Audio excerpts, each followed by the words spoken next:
you come here 5, 3, 6 times a year. So it's normal that you have to understand the market somehow.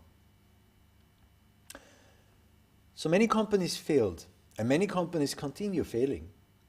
I remember I have very good relation to small Swiss company.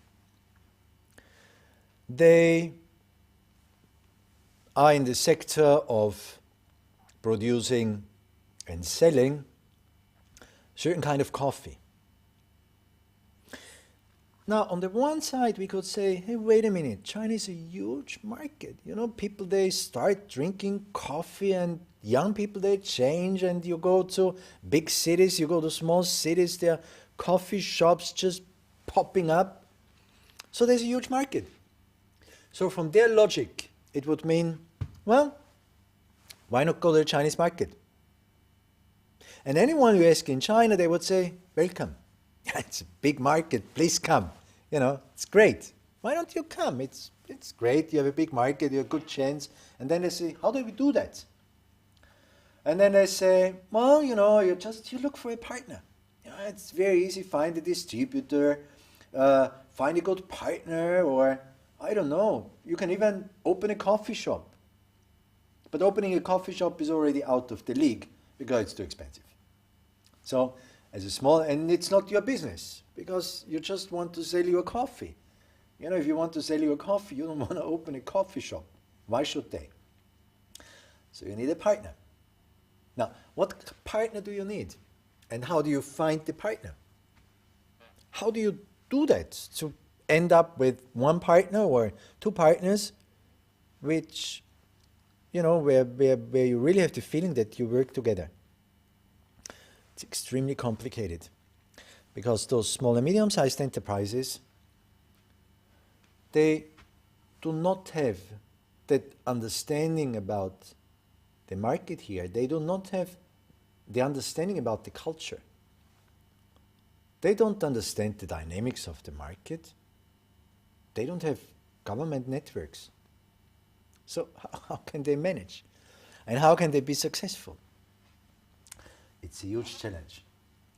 And there are many reasons that very much relate to this fact, so not technology, not hardware, but the soft factors, knowing the market, finding out the dynamics of the market, linking up with the right partners.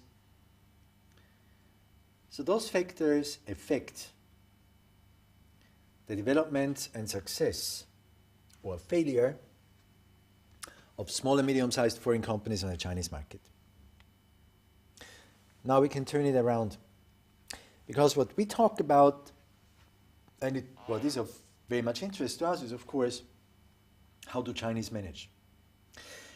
When Chinese companies go into these foreign markets, we have seen they have different strategies.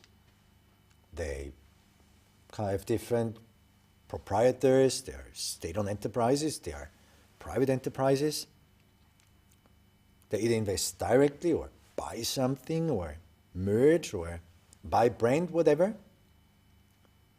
They could set up their own operation starting from zero, or just align somewhere, find a partner based on something that is existing. So there are different approaches. But why is it difficult? Or is it difficult? Well, maybe it's not difficult. But of course it's difficult.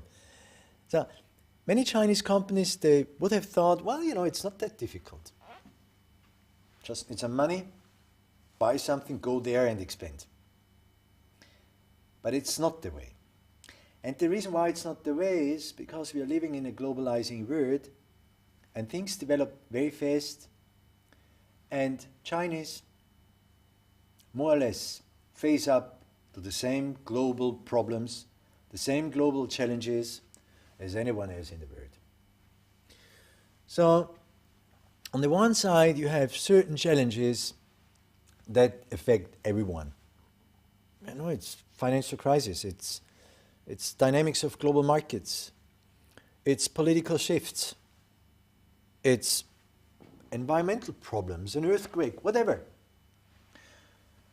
So those factors can hardly be influenced. So when going abroad, you have a certain portion of challenges and a certain portion of risk you just can not affect. You can try, you can prepare yourself, and you need to do that. Because if we have seen, if you have the problem of a sudden slump in global markets because of some financial problem or financial crisis, you only survive if you have enough money. It's the same with everyone. If you are a private household and you don't have enough savings in times of crisis, you have a problem. So those challenges are the same basically everywhere. So you need to be aware. So this is a part of strategic planning of the company. And also Chinese companies, they learned their lesson. But at the same time, the problem Chinese companies have here, because again of the different background and because of the different structure between Europe and China, some of those companies, even though they try to prepare and to be safe when it comes to such global crises like the financial crisis, they simply do not have that backing and that security like other companies, which, for example, follow a very strategic line of the government to make sure that there are sufficient resources. So here Europe is different. So here again the structure in Europe is very much different. There are other challenges. And those other challenges are the ones we have to be ready for. So those are the ones that really at the end of the day define whether or not you are successful. They define whether or not your brand will be a global brand or you just fade away. They will decide whether your car will be a great car and a renowned brand in the future. And they will decide whether customers and consumers have trust in you or not. And those differ. Those come a lot with the environment, and those are very much based on people relationship.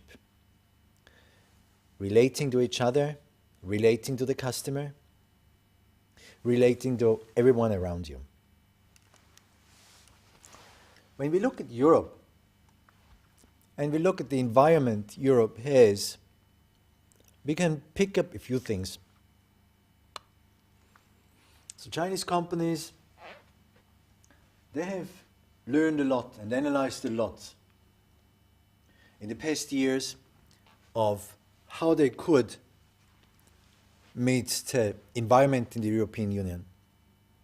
And the European Union, on the one side, it's a very good thing because it unifies, because it wants to lay out an equal framework, because it tries to somehow makes those differences between European nations more or less disappear. There has been a lot that has been done in the past. If you look at the currency, the fiscal policy, and others. But yet again, there's still a lot to do. So for Chinese companies now looking at the European market, on the one side it's easier.